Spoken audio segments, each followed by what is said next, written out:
وأراقب الرحمن جل جلاله وتقدست أسماؤه وتعالى وأكون للوطن الحبيب مشيدا إن الحمد لله نحمده ونستعينه ونستغفره ونعوذ بالله من شرور أنفسنا ومن سيئات أعمالنا من يهده الله فلا مضل له ومن يضلله فلا هادي له وأشهد أن لا إله إلا الله وحده لا شريك له وأشهد أن محمدا عبده ورسوله أما بعد رب اشرح لي صدري ويسر لي أمري واحلل عقدة من لساني يفقهوا قولي۔ تمام قسم کی تعریفات و توصیفات اللہ رب العالمین کے لیے لائق و زیبا ہے، جس کے توفیق سے الحمدللہ آج کی ہماری یہ تراویح 14ویں تراویح اور 14واں پارہ مکمل ہو گیا۔ آئیے میں آپ کے سامنے قرآن کریم کی کچھ آیتوں کا تفسیر میں آپ کے سامنے بیان کرنا چاہتا ہوں۔ رب العالمین نے بیان کیا من عمل صالحا من ذکر او انثی، کہ جو بھی آدمی عمل صالح کرے گا، جو بھی آدمی اچھائیاں کرے گا، جو بھی آدمی نیکیاں کرے گا، چاہے وہ مرد ہو یا عورت ہو، فَلَنُحْيِيَنَّهُ حَيَاةً طَيِّبَةً، اللہ رب العالمین نے کہا کہ شرط یہ ہے کہ وہ مومن ہو، اللہ رب العالمین پر ایمان رکھنے والا ہو۔ یعنی اگر اللہ رب العالمین پر ایمان رکھنے والا ایک بندہ یا اللہ رب العالمین پر ایمان رکھنے والی ایک بندی اگر وہ عمل صالح کرتے ہیں یا کرتی ہیں، تو اللہ رب العالمین اس آیت کریمہ کے اندر بیان کر رہے ہیں کہ ہم اس کی زندگی کو بہترین زندگی بنا دیں گے۔ یہ اللہ رب العالمین کا وعدہ ہے۔ آج جو ہم شکوہ اور شکایت کرتے ہیں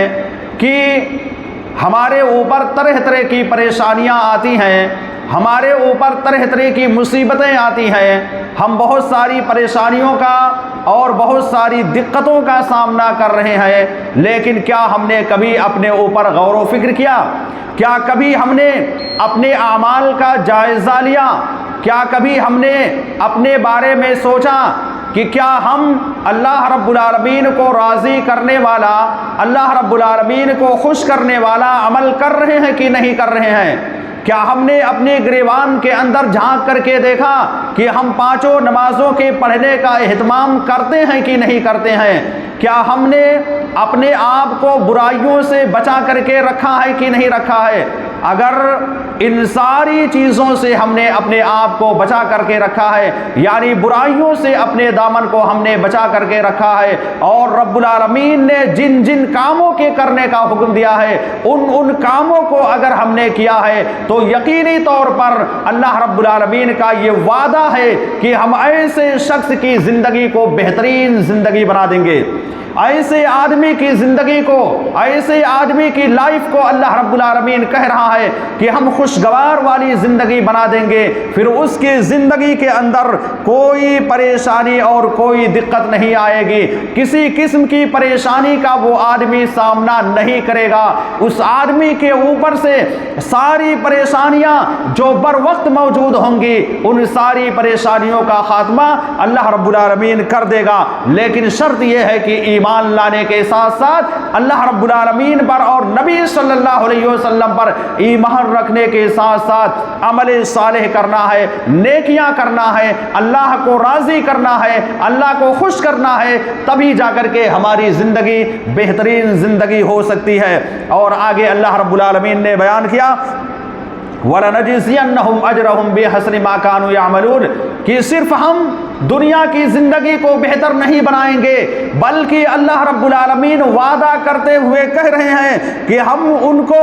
بہترین کارنامہ انجام دینے کی وجہ سے، نماز کی پابندی کرنے کی وجہ سے، روزوں کا اہتمام کرنے کی وجہ سے، تراویح کی نماز کے پڑھنے کا اہتمام کرنے کی وجہ سے، قرآن کریم کی تلاوت کرنے کی وجہ سے، صدقات و خیرات کرنے کی وجہ سے، غریب غربا مسکین کے کھانے پینے کا انتظام کرنے کی وجہ سے، رب العالمین نے کہا کہ ہم ان کو بہترین اجر عطا کرنے والے ہیں، بہترین بدلہ اللہ رب العالمین عطا کرنے والا ہے۔ یہ مومنوں سے اللہ رب العالمین وعدہ کرتا ہے، اور وہ بدلہ کیا ہوگا؟ وہ بدلہ یہ ہوگا کہ اللہ رب العالمین ہم تمام لوگوں کو جنت سے نوازے گا، جس کے لیے ہم اور آپ یہاں پر اس دنیا کے اندر رہ کر کے اللہ رب العالمین کی عبادت و بندگی کرتے ہیں۔ مقصد اور ہمارا ٹارگٹ یہی ہے کہ اللہ رب العالمین نے جو جنت بنا رکھی ہے، اس جنت کو ہم کو ہر حال میں حاصل کرنا ہے، اس جنت کے ہم مستحق ہو جائیں، اپنے آپ کو جنت کا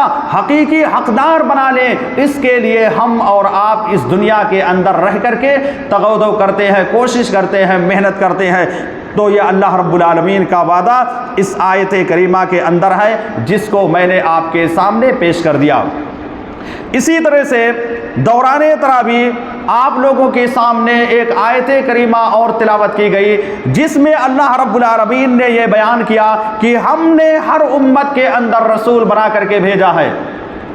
یعنی جتنی بھی امتیں اس دنیا کے اندر آئی، جتنی بھی امتوں کو اللہ رب العالمین نے اس دنیا کے اندر بھیجا، ان ساری امتوں کے اندر اللہ رب العالمین نے اپنا رسول، اپنا پیغمبر، اپنا قاصد بنا کر کے بھیجا۔ مقصد اللہ رب العالمین کا کیا تھا؟ اللہ رب العالمین کا مقصد یہی تھا تاکہ جو لوگ گمراہ ہیں، جو لوگ سیدھے راستے سے بھٹکے ہوئے ہیں، ان کو سیدھے راستے پر چلایا جائے۔ جو لوگ اللہ رب العالمین کی وحدانیت کو تسلیم نہیں کرتے ہیں، ان کو اللہ رب العالمین کی وحدانیت تسلیم کرنے کی دعوت دی جائے، ان کو اللہ کی طرف بلایا جائے۔ اسی لیے سارے انبیاء جب اپنی قوم کے اندر اپنی قوم کے پاس گئے تو سبھی لوگوں نے یہی کہا، ان اعبد اللہ، تم لوگ اللہ رب العالمین کی عبادت و بندگی کرو، یعنی اللہ رب العالمین کے توحید کو تسلیم کر لو، اللہ رب العالمین کو اپنا حقیقی معبود مان لو۔ شرک و بدعت سے دور کرنے کے لیے سارے انبیاء نے اپنے اپنے قوم کے لوگوں کو باقاعدہ اس کی طرف رہنمائی کی، اور پھر آگے جو انبیاء کرام نے اپنے قوم کے لوگوں کے سامنے پیش کیا، اس کا نقشہ بھی اللہ رب العالمین نے کھینچا ہے۔ وَاجْتَنِبُوا الطَّاغُوتَ، اور جو یہ بت پائے جاتے ہیں، یہ جو مورتیاں پائی جاتی ہیں، یہ جو بت بنا کر کے سامنے رکھا ہوا ہے، جو بت نہ تو ذرہ برابر نہ فائدہ پہنچا سکتا ہے، نہ ہی نقصان پہنچا سکتا ہے، اس سے باقاعدہ انبیاء کرام نے بچنے کے بارے میں کہا، اس سے دور رہنے کے بارے میں کہا، اس سے کہا کہ یہ ساری چیزیں غلط ہیں، یہ تو شیطان کی عبادت ہے، یہ تو شیطان کی پرستش ہے، اس لیے اے میری قوم کے لوگوں، تم اپنے آپ کو اس سے بچا کر کے رکھو، اور ایک اللہ رب العالمین کی جس نے پیدا کیا ہے، جس نے اس مقصد کے لیے پیدا کیا ہے تاکہ اللہ رب العالمین کی عبادت و بندگی کی جائے، اس ایک اللہ رب العالمین کی عبادت و بندگی کرو۔ اسی کی دعوت سارے انبیاء کرام اپنی قوم کے اندر دیتے رہے، اپنے قوم کے لوگوں کو اس کی طرف بلاتے رہے۔ تو اللہ رب العالمین نے ان لوگوں کو ہدایت سے بھی نواز دیا، وہ لوگ جو اللہ رب العالمین کی باتوں کو سننے کے لیے تیار ہو گئے، جن لوگوں نے اپنے نبی کی باتوں کو سنا کہ میرے نبی جو اس قوم کے اندر آئے ہوئے ہیں وہ کس چیز کی دعوت دے رہے ہیں، کیا کیا باتیں بتا رہے ہیں، ان لوگوں نے جنہوں نے غور سے اپنے نبی کی بات کو سنا، اللہ رب العالمین نے ان کو ہدایت کے راستے پر لا کر کے گامزن کر دیا، اللہ رب العالمین نے ان کو ہدایت کے راستے پر لا کر کے کھڑا کر دیا، اللہ رب العالمین نے ان کو گمراہی سے نکال کر سیدھے راستے کی طرف چلنے کی رہنمائی کر دی۔ سیدھا راستہ، وہ راستہ جو جنت کی طرف لے کر کے جانے والا ہے، وہ راستہ جو انسان کی کامیابی کا راستہ ہے، اس راستے پر اللہ رب العالمین نے چلنے کے لیے ان لوگوں کی رہنمائی کر دی۔ لیکن اس کے برعکس، یعنی اس کے الٹا، جن لوگوں نے اپنے نبی کی باتوں کو نہیں مانا، جن لوگوں نے اپنے نبی کی بات کو سنا نہیں، جن لوگوں نے اپنے نبی کو ساحر، مجنون اور جادوگر وغیرہ کہہ دیا یا پاگل کہہ کر کے جو ہے یوں ہی پکارنے لگے، ایسے لوگوں کا معاملہ یہ ہوا کہ وہ لوگ گمراہی کے راستے پر چلنے لگے، تو اللہ رب العالمین نے ان کو اور زیادہ گمراہ کر دیا، اللہ رب العالمین نے اور ان کو گمراہی میں مبتلا کر دیا۔ پتہ اس سے یہ چلتا ہے کہ اگر ایک آدمی ہدایت کا طالب ہے، ایک آدمی اگر ہدایت چاہتا ہے کہ ہم کو ہدایت مل جائے، ہم کو سیدھے دین کی رہنمائی رہنمائی مل جائے. اگر وہ آدمی سیدھے دین کی رہنمائی حاصل کرنے کے لیے سیدھے دین کو, سیدھے اسلام کو اپنانے کی کوشش کرتا ہے تو اللہ اس کے راستے کو ہموار کر دیتا ہے. لیکن جو آدمی گمراہی ہی میں رہنا چاہتا ہے, جو آدمی سیدھے دین پر عمل کرنے کی کوشش نہیں کرتا ہے, تو اللہ رب العالمین اس کی زندگی کو یوں ہی برباد کر دیتا ہے, اس کی زندگی کو اللہ رب العالمین بیکار کر دیتا ہے. اسی لیے اللہ رب العالمین نے کہا فسیروا فی الارض کیف کان فسیروا فی الارض فانظروا کیف کان عاقبۃ المکذبین. تم اس زمین پر چل کر کے دیکھو, اس زمین کا دورہ کر کے دیکھو, اس زمین پر دیکھو کہ ہم نے کتنی قوموں کو تباہ و برباد کر دیا. جن لوگوں نے اللہ رب العالمین کو نہیں مانا, جن لوگوں نے اللہ رب العالمین کو اپنا معبود حقیقی تسلیم نہیں کیا, اس کا نتیجہ یہ نکل کر کے آیا کہ اللہ رب العالمین نے ان ساری قوموں کو تباہ و برباد کر دیا, ان قوموں کو اس دنیا سے مٹا کر کے برباد کر دیا, ان کا نام و نشان مٹا دیا. اور رہتی دنیا تک کے قرآن مجید کے اندر باقاعدہ ان کا تذکرہ بھی اللہ رب العالمین نے کر دیا قرآن کریم کی آیتوں کے اندر کہ فلاں فلاں قوم تھی جنہوں نے اپنے انبیاء کی باتوں کو جھٹلایا, فلاں فلاں قوم تھی جنہوں نے اللہ رب العالمین کی باتوں کو نہیں مانا. نتیجہ نکل کر کے یہ آیا کہ اللہ رب العالمین نے سبھی قوموں کو تباہ و برباد کر دیا. تمام قسم کی تعریفات و توصیفات اللہ رب العالمین کے لیے لائق و زیبا ہے, جس کے فضل و کرم سے آج الحمدللہ ہماری 15ویں تراویح اور 15واں پارہ مکمل ہو گیا. یقیناً یہ اللہ رب العالمین کا بہت بڑا فضل و کرم اور بہت بڑا اس کا احسان و اکرام تھا, جس کی بنیاد پر آج ہم نے 15ویں تراویح اور 15ویں پارے کو مکمل کر لیا ہے. آئیے اس پارے کے تعلق سے کچھ اہم باتیں میں آپ کے سامنے رکھنا چاہتا ہوں, کچھ باتوں کی طرف روشنی ڈالنا چاہتا ہوں. سامعین کرام, دوران تراویح آپ حضرات کے سامنے ایک ایسی آیت کریمہ کی تلاوت کی گئی جس آیت کریمہ میں اللہ رب العالمین نے تمام انسانوں کے ساتھ, تمام انسانوں کو یہ حکم دیا ہے کہ وہ اپنے والدین کے ساتھ حسن سلوک کریں. اپنے والدین کے ساتھ یعنی اپنے ماں اور اپنے باپ کے ساتھ بہترین انداز سے پیش آئیں, خصوصی طور پر جب ماں اور باپ بڑھاپے کی عمر کو پہنچ جائیں تو شریعت محمدیہ کا, شریعت اسلامیہ کا یہ کہنا ہے کہ ان کو بڑھاپے کے عالم میں, بڑھاپے کے ایام میں بہترین طریقے سے ان کی خدمت کی جائے اور ان کے ساتھ اچھے انداز سے پیش آیا جائے. کسی بھی حال میں والدین کے ساتھ نافرمانی کرنا یا والدین کو برا بھلا کہنا یا والدین کے ساتھ زبان درازی کرنا یا والدین کی صحیح باتوں کو ماننے سے انکار کر دینا, شریعت نے اس کو منع کرتے ہوئے کہا ہے کہ ہر حال میں انسان کو اپنے والدین کے ساتھ حسن سلوک کرنا ہے, اس کی باتوں کو ہر حال میں ماننا ہے. اللہ رب العالمین نے کہا فلا تقل لهما اف ولا تنهرهما, کہ اپنے والدین کو تم اپنی زبان سے اف تک نہ کہو, اپنی زبان سے کبھی ایسا کلمہ نہ نکالو, ایسی بات اپنی زبان سے تم نہ ادا کرو جس کی وجہ سے تمہارے والدین کو تکلیف ہو جائے. زبان سے معمولی بات نکالنے کے لیے شریعت نے منع کر دیا ہے, تو بھلا ذرا یہ بتلائیے وہ لوگ جو اپنے والدین کے ساتھ گالی گلوچ کرتے ہیں, وہ لوگ جو اپنے والدین کے سامنے بلند آواز کرتے ہیں, وہ لوگ جو اپنے والدین کو نعوذ باللہ مارتے ہیں, وہ لوگ جو اپنے والدین کو باقاعدہ گالی دیتے رہتے ہیں, الٹا سیدھا ان کو بولتے رہتے ہیں, یہ کس حال میں جائز ہو جائے گا؟ یقینی طور پر یہ بہت بڑا گناہ ہے, اس سے شریعت نے بچنے کے لیے کہا ہے. یہی وجہ ہے کہ آپ دیکھیے اللہ رب العالمین نے جہاں بھی اپنے حق کو ذکر کیا ہے, جہاں بھی اللہ رب العالمین نے اپنے حق کو بیان کیا ہے, وہیں پر فوراً والدین کے حقوق کو بھی بیان کر دیا ہے. اس سے اندازہ لگائیے کہ والدین کا کتنا بڑا مقام و مرتبہ ہے. والدین کا مقام و مرتبہ اگر اتنا زیادہ بڑا نہیں ہوتا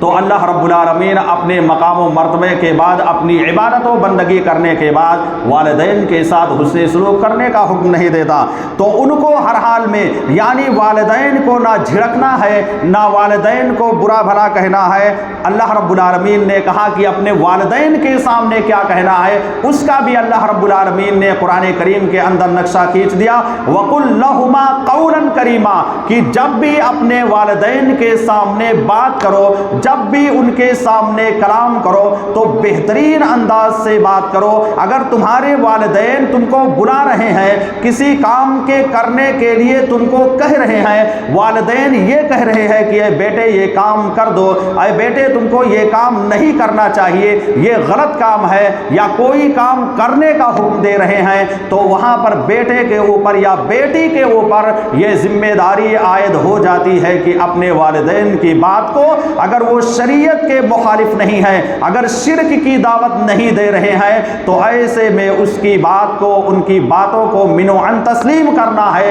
ان کی باتوں کو ہر حال میں ماننے کی کوشش کرنا ہے۔ یہی وجہ ہے کہ حدیثوں کے اندر بھی والدین کا مقام و مرتبہ بہت ہی زیادہ بیان کیا گیا ہے، بہت بڑا مقام و مرتبہ ہے۔ ایک حدیث میں تو باقاعدہ صحابہ کرام نے اللہ کے نبی سے جب سوال کیا کہ میرے حسن سلوک کا سب سے زیادہ مستحق کون ہے، تو آپ صلی اللہ علیہ وسلم نے پہلے تو ماں کا تذکرہ کیا اور 2-3 مرتبے کے بعد باپ کا بھی تذکرہ کر دیا۔ پتہ یہ چلا کہ سب سے زیادہ حسن سلوک کا اگر کوئی مستحق ہے تو اس دنیا کے اندر والدین ہیں۔ والدین جن کے پاس نہیں ہیں، جن کے والدین کا انتقال ہو گیا ہے، یا جن کے باپ کا انتقال ہو گیا ہے، یا جن کی ماں کا انتقال ہو گیا ہے، آج جا کر کے اس بیٹے سے سوال کیجئے، آج جا کر کے اس بیٹی سے پوچھئے کہ تمہارے والد موجود نہیں ہیں، تمہاری والدہ موجود نہیں ہیں، تمہاری زندگی کس طرح سے کٹ رہی ہے، تو وہ انتہائی زیادہ افسوس کے ساتھ بیان کریں گے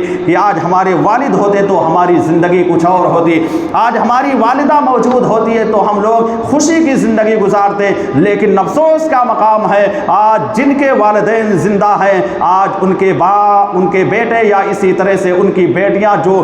نقدر قسم کے ہوتی ہیں، جو شریعت سے بھٹکے ہوئے ہوتی ہیں، جن کو دین اسلام کے بارے میں معلوم نہیں ہوتا ہے، یا جن کو والدین کا مقام و مرتبہ نہیں معلوم ہوتا ہے، وہ اپنے والدین کی قدر نہیں کرتے ہیں، وہ اپنے والدین کے مقام و مرتبے کو نہیں پہچانتے ہیں۔ اس لیے میرے بھائی اور دوستوں، میرے نوجوان ساتھیوں، ہر حال میں اپنے والدین کی باتوں کو مانتے رہو۔ جس اعتبار سے آپ کے والدین آپ کو کہیں اسی کے مطابق چلنے کی کوشش کرو۔ جن کاموں کے کرنے کا حکم دیں ان کاموں کے کرنے کا اہتمام کرتے رہو، چونکہ آپ کا باپ ہمیشہ آپ کے لیے خیر خواہی ہی چاہے گا، آپ کی ماں ہمیشہ آپ کے لیے بھلائی ہی چاہے گی، آپ کے والدین ہمیشہ آپ کی زندگی کو بہتر بنانے کی کوشش کریں گے۔ کبھی بھی ایسا نہیں ہو سکتا ہے کہ کسی بیٹے کی زندگی کو برباد کرنے کی کوشش کریں۔ تو یہ آیت کریمہ جو دوران تراویح آپ کے سامنے تلاوت کی گئی، اس کے تشریح کو میں نے آپ کے سامنے پیش کیا۔ اسی طرح سے ایک اور آیت جس کو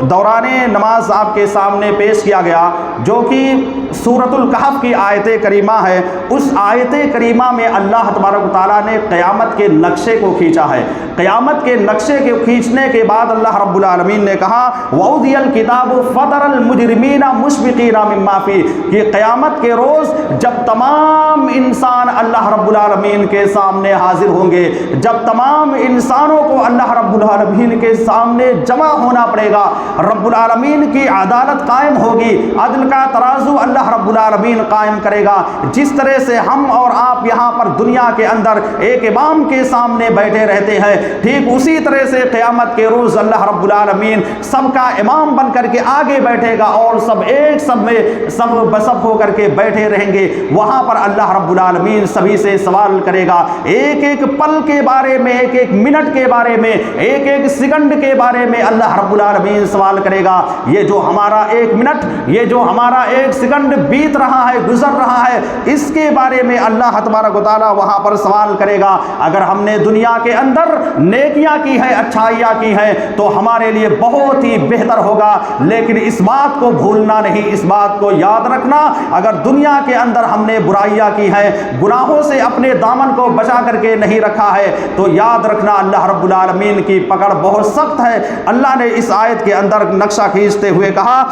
فَتَرَى الْمُجْرِمِينَ مُشْفِقِينَ مِمَّا فِيهِ، جو گنہگار قسم کے لوگ ہوں گے، جو دنیا کے اندر نہ اللہ کی عبادت کرتے ہوئے ہوں گے یا دنیا کے اندر نہ اللہ رب العالمین کے فرائض کا اہتمام کر رہے ہوں گے اور دنیا کے اندر پلس گناہوں کا ارتکاب کرتے ہوں گے، برائیوں میں اپنے دامن کو لپت کرتے کے رکھے ہوں گے، برائیوں میں ہمیشہ ملوث ہوں گے، ان لوگوں کے بارے میں اللہ رب العالمین نے کہا کہ ان لوگوں کو دیکھو گے کہ ان کا چہرہ جو ہے ڈر کی وجہ سے، خوف کی وجہ سے جھکا ہوا ہوگا۔ وہ لوگ کہیں گے وَيَقُولُونَ يَا وَيْلَتَنَا، ہائے افسوس، یہ کون سی کتاب ہے، یہ کون سا صحیفہ ہے، یہ کون سا دفتر ہے، یہ کون سی بک ہے جس نے ہمارے چھوٹے سے چھوٹے اعمال کو اور بڑے سے بڑے اعمال کو اپنے اندر محفوظ کر رکھا ہے۔ اس دنیا کے اندر ہم رہتے ہیں، ہمارے دونوں ہاتھ پر 2 فرشتے مقرر ہیں، داہنے ہاتھ پر ہم جو بھی اچھائیاں جو بھی نیکیاں کرتے ہیں اس کو لکھتے رہتے ہیں،